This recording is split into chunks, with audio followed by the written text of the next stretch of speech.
खुदावंद के अजीम और बाबरकत नाम में आप सबकी सलामती हो।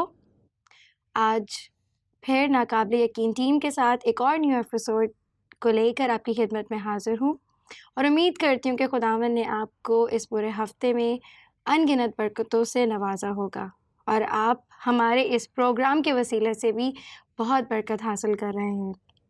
मैं शुक्रगुजार हूँ कि आज फिर हमारे साथ स्टूडियो में पास्टर शर्जील खान मौजूद हैं। पास्टर साहब, thank you very much for being here again.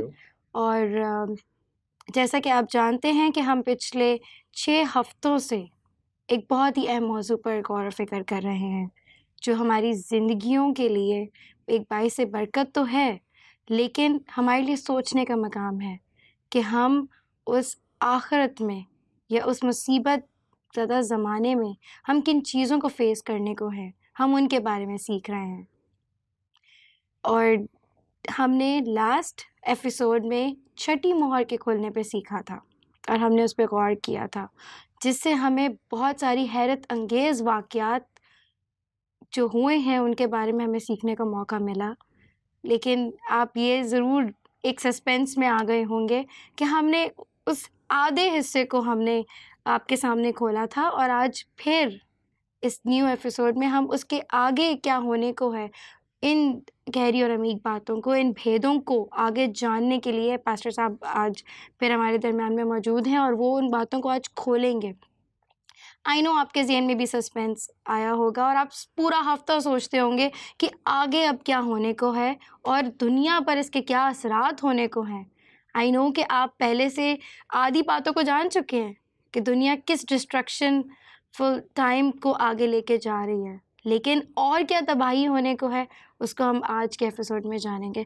Pastor साहब, जैसा कि हमने लास्ट पिछले एपिसोड में जो हमने छठी मोहर खुलने पे हमने बात की, तो हमारे एक व्यूअर हैं जिन्होंने हमसे सवाल किया कि जिस तरह ज़लज़ले और भूचाल आने का खदशा, जिसमें हमें बताया जाता है कि बहुत बड़ा भूचाल आना या आसमान या सूरज का बिल्कुल ही उनके कलर्स चेंज हो जाना, तो मुझे बताएं पास्टर साहब, क्या पहले भी ऐसे ज़लज़ले आए हैं या जिनके बारे में हमें ज़िक्र मिलता है कि आएंगे इस बड़े भूचाल से पहले? ज़रा हमारे व्यूअर के सवाल को ज़रा क्लियर कर दें। शुक्रिया बेटे, और शुक्रिया उन व्यूअर का जिन्होंने ये सवाल किया। इससे जाहिर होता है कि लोग जो है वो तवज्जो से सुनते और देख रहे हैं। तो यकीनन ये बड़ा भौचाल है, इसके लिए लफ्ज़ बड़ा भौचाल है। सही। जैसे हमने पहले लास्ट टाइम भी बात की थी, इससे पेशतर भी ज़लज़ले आ चुके हैं और नमूना थोड़ा सा दिखाया जा चुका है, लेकिन ये एक स्वेयर है क्या? सही। और हम इसे कहें कि इट इज़ द मोस्ट स्वेयरेस्ट ये हो सकता है।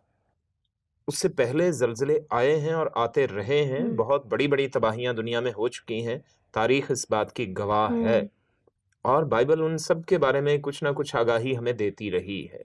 और जैसे हम पिछले 5 अबवाब में देखें तो वहाँ पर भी ये सूरत-ए-हाल कहीं न कहीं आई है। सही। और खुदावंद यीशु मसीह की बात अगर हम करें तो मत्ती 24वें बाब में बड़ी वज़ाहत से यीशु ने दुनिया के एंड टाइम्स के जितने भी निशानात थे, उनको वाज़े कर दिया था और उसमें कहा था कि बड़े भौचाल आएंगे। सही। यानी एक की बात नहीं हुई, भौचाल आएंगे काफ़ी मीन्स के ज़्यादा। हाँ, जो है वो ज्यादा भी हो सकते हैं, ठीक है, यानी 2 से ज्यादा ही है, तो ऑटोमेटिकली वो सीरीज भी हो सकती है, ठीक, यानी जो है वो एक टाइम में फिर दूसरा, फिर उसके बाद किसी वक्फे से, क्योंकि जलजिला जब आता है तो कुछ तबाही उसी वक्त होती है बाज़ औक़ात, लेकिन जो उसके आफ्टर शॉक्स होते हैं ना, सही। वो उसकी रीज़न ये होती है कि जो टेक्टोनिक प्लेट्स जिनका जिक्र किया गया, जो ज़मीन के नीचे जोग्राफियाई जो प्लेटें हैं, वो पहले तो अपनी जगह चेंज करती हैं जब ज़लज़ला आता है, लावा के गुजरने की वजह से, उसके प्रेशर की वजह से वो अपनी जगह चेंज करती हैं, लेकिन जब वो गुजर चुका होता है तो वो अपनी जगह पे वापस एडजस्ट भी होती हैं। सही। ठीक है, कुछ सही तौर पे हो जाती हैं, कुछ जो है वो बड़ी तबाही पर आ जाएं तो फिर ये है कि वो सही तौर पे एडजस्ट तो नहीं होती, लेकिन वो अपनी जगह पे वापस आने की कोशिश जरूर करती हैं, ठीक, तो वो उसमें ज्यादा जो है वो तबाही होती है, जो आफ्टर शॉक्स उन्हें कहा जाता है, जिन्हें ट्रेमर्स भी कहा जा सकता है, तो वो क्या है, जो आफ्टर शॉक्स होते हैं उसमें ज्यादा तबाही होती है, ठीक है। तो ये ज़लज़ला बड़ा ही खौफनाक, तबाहकुन, दहशतनाक, वहशतनाक, जितने भी नाक वाले लफ्ज़ हैं ना, वो आप इसके साथ लगा सकते हैं। ख़तरनाक है, खौफनाक है। तो ये सही। होगा, लेकिन उससे पहले भी आ चुके हैं ज़लज़ले, और आख़िज़ बादशाह के ज़माने में भी एक ज़लज़ला आया था, और भी दूसरे बादशाहों के ज़मानों में भी ज़लज़ले आते रहे हैं, और हर मुल्क में कहीं न कहीं कुछ ना कुछ ऐसा वाक़या होता रहा है, और इसके बाद भी आएँगे। ये तो एक ज़लज़ला का यहाँ पे सिलसिला है, सही। तो छठी मोहर में जब हम 7वीं मोहर पे जाएँगे ना, तो वहाँ भी ज़लज़ला मौजूद है, वहाँ भी भौचाल है। तो हम इस चीज़ को मज़ीद आगे जो है वो समझेंगे। खुदा ताला ये सारी चीज़ें, क्योंकि दुनिया देखें, जो क्लाइमेटिक चेंजेज़ होती हैं, जो मौसमी तब्दीलियाँ या तग़य्युरात हैं, उनकी वजह से फिर सारी की सारी सिचुएशन चेंज होती है। क्योंकि आप उसमें सिर्फ़ ये नहीं कर रहे होते कि कचरा गिरा पड़ा है कहीं पर तो वो आप साफ़ कर रहे हैं, ऐसा नहीं होता। वो ये है कि बहुत बड़े पैमाने पर जो है वो तबाही आती है, तो उस पैमाने को सफाई करते-करते फिर अरसा दरकार होता है, और उसकी वजह से अगर क्लाइमेट ही ऐसा हो जाए कि अचानक मज़ीद तब्दीलियाँ रूनमा होना शुरू हो जाएँ, तो फिर ज़लज़ले मज़ीद आएँगे। ये भी ज़हन में रखना होगा, ठीक है? क्योंकि देखें, आपका सूरज जो है वो तारीक हो चुका है। बिल्कुल, ये तो हमने सही? स्टडी किया था। जी। और उसके बाद जो है वो चाँद पे भी वेरिएशन आ चुकी है। तो वो किसी न किसी तरह और भी मौसमी तब्दीलियाँ होंगी, तो ज़लज़ले मज़ीद आएँगे, ठीक है? हो सकता है एकदम ठंड बहुत बढ़ जाए। मौसम के ठंडे हो जाने की वजह से भी तब्दीली आ सकती है, उसकी वजह से भी ज़लज़ला आएगा। मौसम यकदम गर्म होता है, उससे भी ज़लज़ला आने का ख़तरा होता है। दोनों सूरतों में। दोनों सूरतों में होता है, क्योंकि मौसम ठंडा होगा तो ज़मीन ठंडी होती है, लावा ठंडा होता है, शायद वो बहुत दूर तक फैला हुआ, तो वापस जो है जब क्लोज़ होता है, ठंडा होके पीछे आने की कोशिश करता है, उस वक़्त भी ज़लज़ला आ सकता है, क्योंकि उसने अपने प्रेशर से वो जियोग्राफिकल प्लेट्स को धकेला हुआ होता है। तो जब वो पीछे हटेगा, उनको खुलने की जगह मिल जाएगी, तो ज़मीन हिला देंगी वो, तो ज़लज़ला आएगा। सही है? तो सही। कुछ भी सूरत हाल हो सकती है, तो ज़लज़ले मज़ीद आ सकते हैं। सही, ठीक है। आई होप हमारे व्यूअर जिन्होंने सवाल किया था उनको आज उनके सवाल का जवाब मिल गया होगा। हम आगे बढ़ते हैं। पास्टर साहब, हमने पहले हिस्से को हमने स्टडी किया, जब जैसे हम आगे स्टडी करते हैं तो उसमें लिखा हुआ है कि आसमान भी सरक जाता है जी, जी। अपनी जगह से, और जैसे बिल्कुल। हम देखते हैं कि पहाड़ और टापू, जो बड़े-बड़े पहाड़ और टापू हैं, वो भी अपनी जगह से हिल जाते हैं। बिल्कुल। इसके बारे में पास्टर साहब थोड़ी-सी वज़ाहत करेंगे कि ये किस तरह होगा? यकीनन, ये लेकिन देखिए, आसमान कंप्लीटली डिस्ट्रॉय मतलब गायब हो जाएगा, ख़त्म हो जाएगा, या क्या इसमें ये चीज़ कहा जो है गया? वो देखें, ये आसमान इस तरह सरक गया, ये इसी तरह से सिचुएशन है जैसे मैंने पहले बात की थी, जी, कि जैसे कोई मकतूब या तुमार लपेट दिया जाता है, जी, ये सिचुएशन होगी। जी। यानी आसमान पर इतनी ज़्यादा तब्दीलियाँ रूनमा हो रही हैं, एस्ट्रोनॉमिकल चेंजेज़ हैं, ठीक है?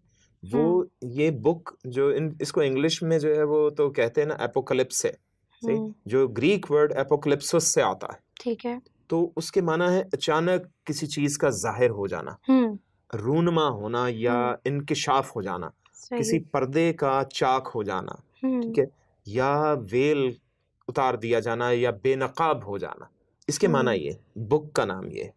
तो अब इसमें अचानक इसी तरह से ये जो आसमान सरक रहा है, उससे भी यही सिचुएशन ज़ाहिर होती है कि कोई नई चीज़ रिवील होने जा रही है, कोई नया कुछ होने को जा रहा है, ठीक सही। है? यानी अब मैंने जैसे मिसाल दी थी कि यूनानी और रोमी बादशाह जो थे बिलखुसूस, जब वो किसी चीज़ पर नाराज़ होते हैं, तो फिर वो क्या थे? बात को सुन रहे थे, किसी भी शख्स की, लेकिन उन्होंने अचानक गुस्से में आके मना कर दिया कि भाई इस शख्स ने गलत बात की, इसे रोक दो। तो फौजी उस शख्स को फ़ौरन रोक देंगे, जो तुमार पढ़ के सुना रहा होगा, जो इंटरप्रेटर है, ठीक है? नरेटर है, जो बादशाह का या दरबारी, उस शख्स को रोक दिया जाएगा, वो फ़ौरन तुमार लपेट देगा। टर्न हाँ, वो कर उसको जो देंगे, है सही। वो बिल्कुल। और अब क्या है, बादशाह खड़ा हो जाता है, सही। ये सिचुएशन होती थी। और बादशाह जब खड़ा हो जाता है, फिर उसके बाद दूसरे क्या हैं, उनको उसकी हुज़ूरी में बैठने की अब इजाज़त नहीं रही। तमाम के तमाम जो वुज़रा हैं, दरबारी हैं, वो सब के सब खड़े हो जाएँगे, ठीक सही। है? और वो उसकी नाराज़गी को अब सुनने और बर्दाश्त करने को तैयार हो जाएँगे। उसके बाद वो पीछे हट के, वो जब खड़ा होगा, फिर वो आगे बढ़ता है, फिर सही। पीछे हट के दोबारा तख्त पर बैठेगा, अब जब वो बैठेगा तो अब क्या होगा, वो अब जजमेंट सीट पे बैठ गया, अब वो सिर्फ अदालत करेगा। अब जो उसने बात कहनी है वो किसी ना किसी शख्स के हक में उसकी पनिशमेंट होगी या शायद ही किसी को रिवॉर्ड मिले, शायद वाली सही। बात, यानी पनिशमेंट ही होगी, ये सिचुएशन होने वाली। तो ये जो छठी मोहर है ये हमें इसी मामले की तरफ लेकर जा रही है। अब देखें, आसमान सिरक गया, उसके बाद हर एक पहाड़ और टापू अपनी जगह से टल गया।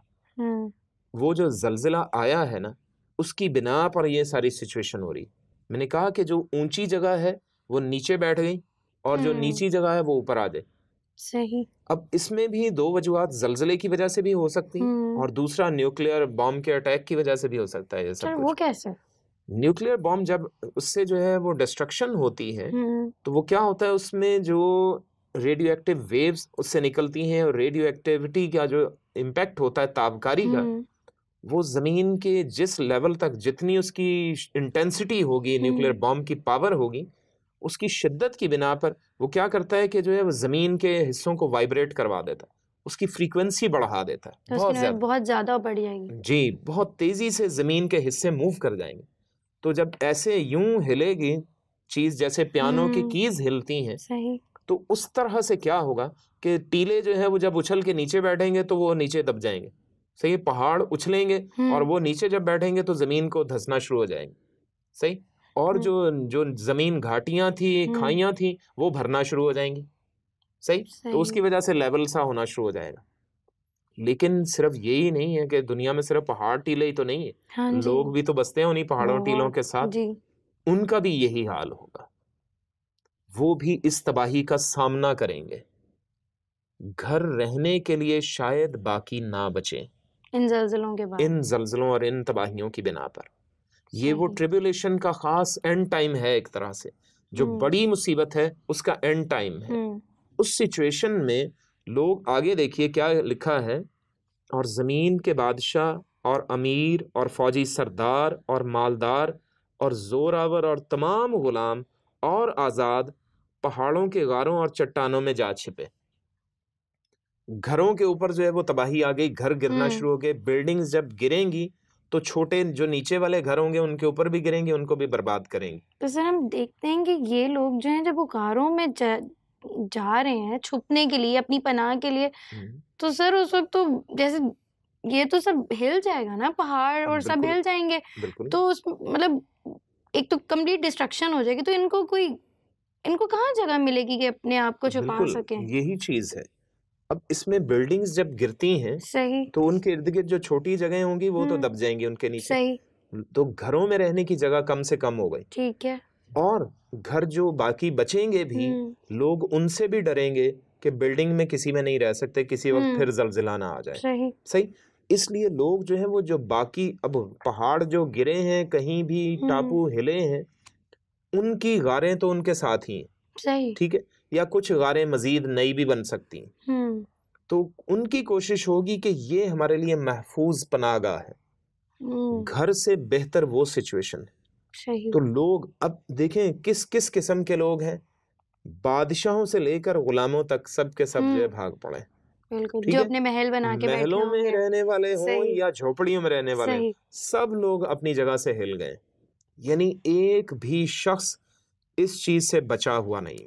दुनिया के तमाम स्पोर्ट्समैन और बिजनेसमैन और कारोबारी लोग, घरों में रहने वाले हाउसवाइफ्स, बच्चे, स्कूल लेवल्स पर टीचर्स, यूनिवर्सिटीज, प्रोफेसर्स और प्रेसिडेंट्स, प्राइम मिनिस्टर्स, मिनिस्टर्स, सब के सब वो इस चीज का सामना कर रहे हैं। सही। वो इस मुश्किल और परेशानी का शिकार हो रहे हैं। यानी आप सोशल केओटिक सिचुएशन आप देख सकते हैं, मुआशरती तबाही, यानी पूरे का पूरा मुआशरा तबाह हो जाएगा। ठीक है, ये वो खुदा ताला के उस मंसूबे के बात थी जो उसने जेनेसिस में स्टार्ट किया, पैदाइश की किताब। मुआशरे को तश्कील खुदा ताला ने दिया आदम और हव्वा एक फैमिली बनाकर। एक फैमिली यूनिट होती है किसी भी सोसाइटी का। बिल्कुल। तो वो फैमिली का ये एंथ्रोपोलॉजी का सिलसिला आ जाता है इसमें।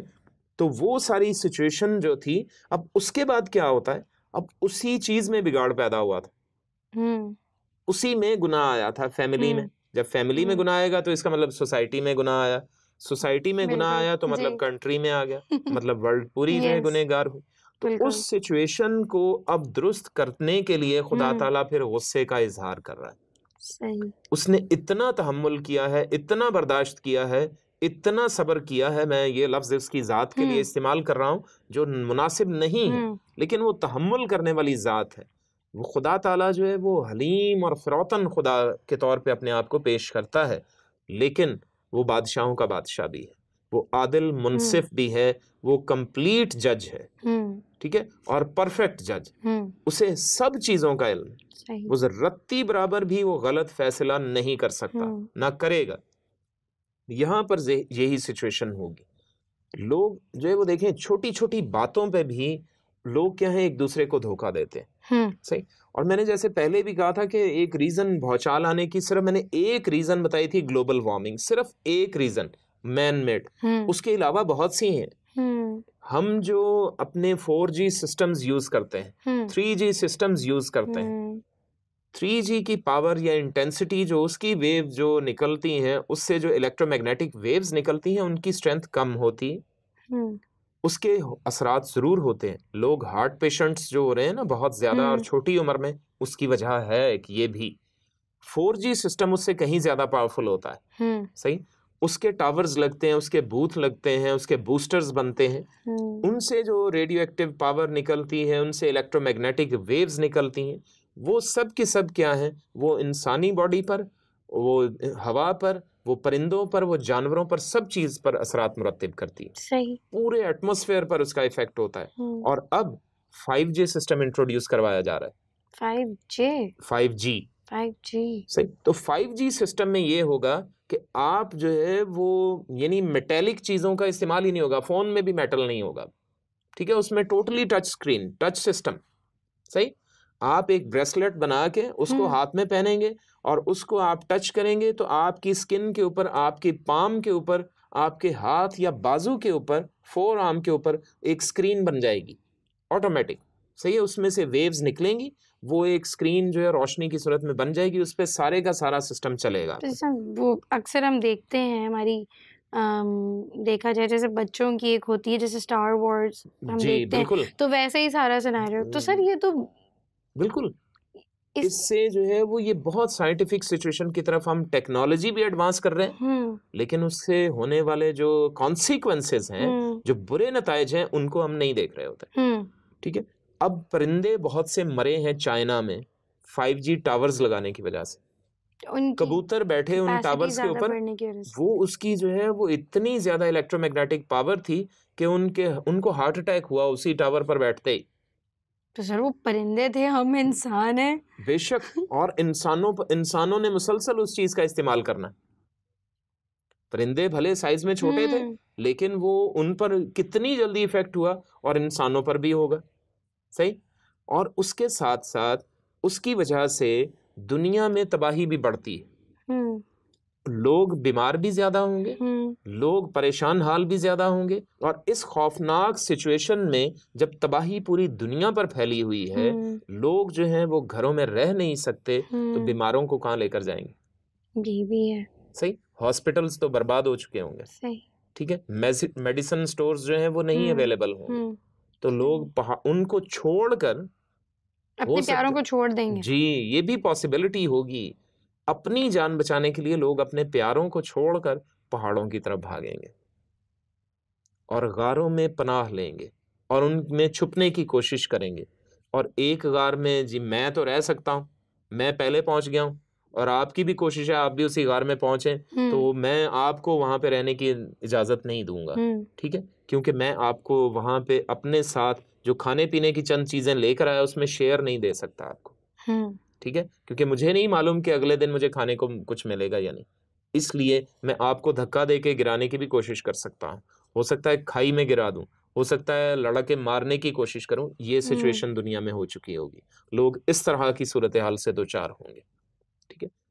और पहाड़ों और चट्टानों से कहेंगे हम पर गिर पड़ो। पहाड़ों और चट्टानों से कहेंगे हम पर गिर पड़ो, ये सिचुएशन जो है वो इससे भी ज़्यादा खौफनाक है। ये शदीद रवैया है। इंसान अपनी साइकोलॉजिकल पावर्स जो है वो लूज कर रहा है, ठीक है। अपने आप को कंट्रोल में रखने की जो सलाहियत होगी वो क्या होगी, उसमें खत्म होना शुरू हो जाएगी। सही सोशल नॉर्म्स ये सब खत्म हो गई, वैल्यूज सही खत्म हो गई, मोर्स वो सब खत्म हो गए, ठीक है। लोगों ने अपने आप को क्या बना लिया है, बीस्ट। लोग उस हालत में पहुंच चुके होंगे जो इंसान अब दूसरे का जर्रा बराबर लिहाज नहीं कर रहा। अब वो क्या है, अब वो अपने बारे में भी गलत सोचने लगा। सही लोग खुदकुशी करने पर तैयार, लेकिन उन हालात में खुदकुशी भी नहीं हो पाएगी। ठीक है अब सिर्फ उनकी सोच ये है कि ये चट्टानें और पहाड़ जो हैं वो हमें क्या करें, वो छुपा लें। सही और किसके बारे में छुपा लें, किससे छुपने की कोशिश हो रही है, हमें उसकी नज़र से जो तख्त पर बैठा हुआ है और बर्रा के गजब से छिपा लो, बिल्कुल ठीक है। तो ये एक्चुअली यही बात है कि हम सबके जहनों में यही सवाल नेक्स्ट आता है कि भाई किससे छुपा लो।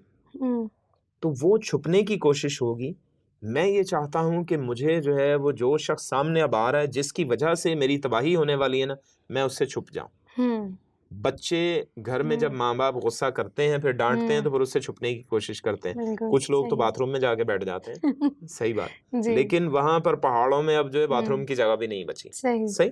तो ये नहीं, वो लोग खुदा ताला से दूर भागने की कोशिश कर रहे हैं, अपने उस खालिक से जिसने उन्हें बनाया है, ठीक है, उस मालिक से जिसके कब्जे में उनकी जिंदगी है, जिसको जान देने का भी इख्तियार है और फिर लेने का भी इख्तियार है, जिसने उन्हें जिंदा रखा हुआ है, जिंदों की जमीन पर रखा है, वो उससे भागने की कोशिश में मशगूल है। सही जिसने बड़ी मोहब्बत से इस जमीन की मिट्टी से इंसान को खुद अपने हाथों से बनाया था, फिर उसके नथनों में, उसके नाक पर, उसके मुंह में अपने होंठ रखे थे, वो मुकद्दस होंठ उसके जिंदगी का दम देने वाले थे, आर्टिफिशियल रेस्पिरेशन की थी जिसने, और फिर उसमें हवा रखी ताकि उसको जिंदगी बख्शी, ताकि वो क्या हो, जीती जान हो।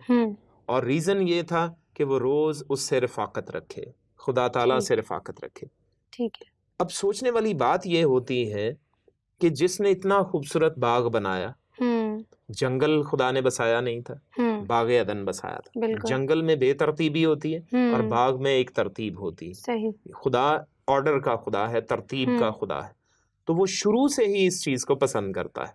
सही इंसान को भी यही चाहता था कि वो ही पसंद करे, सही लेकिन इंसान ने उसके बरखिलाफ जाना पसंद किया, खुद गुनाह करना पसंद किया, और हजरत आदम ने गुनाह किया, और जिसकी बिना पर, क्योंकि वो तमाम नस्ल इंसानी के बाप हैं, इंसान की जिंदगी में गुनाह आ गया। सही लेकिन तौबा की तरफ लोग माइल नहीं हुए।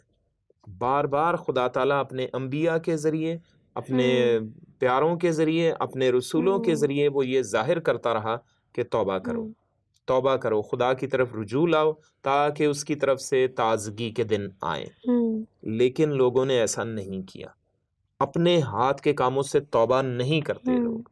हम गलत चीज़ों की तरफ रुजू होना पसंद करते हैं, खुदा ताला की तरफ नहीं।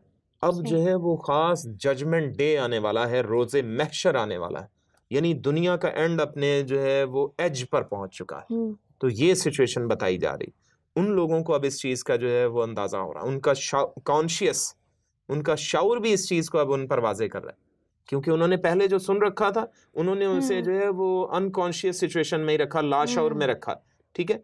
तो अब उनकी लॉजिक ने उसको बाहर निकाला, मंतक ने उसको बाहर निकाला और उनके कॉन्शियस में पहुंचा दिया, शाउर में पहुंचा दिया कि देखो अब ये सिचुएशन आ गई, आपको पहले बताया गया था, ठीक है। तो ये वो सिचुएशन है। तो हम क्यों उस वक्त का सामना करें, बिल्कुल हम इन सिचुएशंस की तरफ क्यों जाएं? खुदा ताला ने हमें बचाने के लिए इंतज़ाम कर रखा है। वो चाहता है कि हम खुदा के गज़ब से बचें और उसकी बादशाही में शामिल हों। ये खुदा ताला की मर्ज़ी है। हमारे पास वक्त है, हम उसका दुरुस्त इस्तेमाल करें। Thank you so much pastor साहब कि आपने इस आगे जो भेद की बातें हैं आपने उनको हमारे सामने खोला, इस छठी मोहर को आपने एक मुकम्मल किया और हमें बताया कि आगे होने को क्या है। यहाँ तक कि अब आपने ये भी बताया कि जजमेंट डे जो है वो उस वक्त जजमेंट डे की तरह ही सब कुछ होगा, क्योंकि आखिरी जब बरा जो है वो सबका इंसाफ करेगा। Thank you so much pastor साहब कि आपने इन गहरी बातों को हमारे सामने एवरी वीक आप हमारे सामने खोल रहे हैं और हमें सिखा रहे हैं और हमें बता रहे हैं कि हमें आगे अपनी ज़िंदगी को किस तरह गुजारना है। नाज़रीन, उम्मीद करती हूँ कि आपने भी आज के इस डिस्कशन के थ्रू और कलाम की गहरी और अमीक बातों से बरकत पाई होगी, जिस तरह मैंने बरकत पाई है। अगले हफ्ते फिर हाज़िर होंगी नाकाबिल यकीन के एक न्यू एपिसोड को लेकर। तब तक के लिए थैंक यू वेरी मच।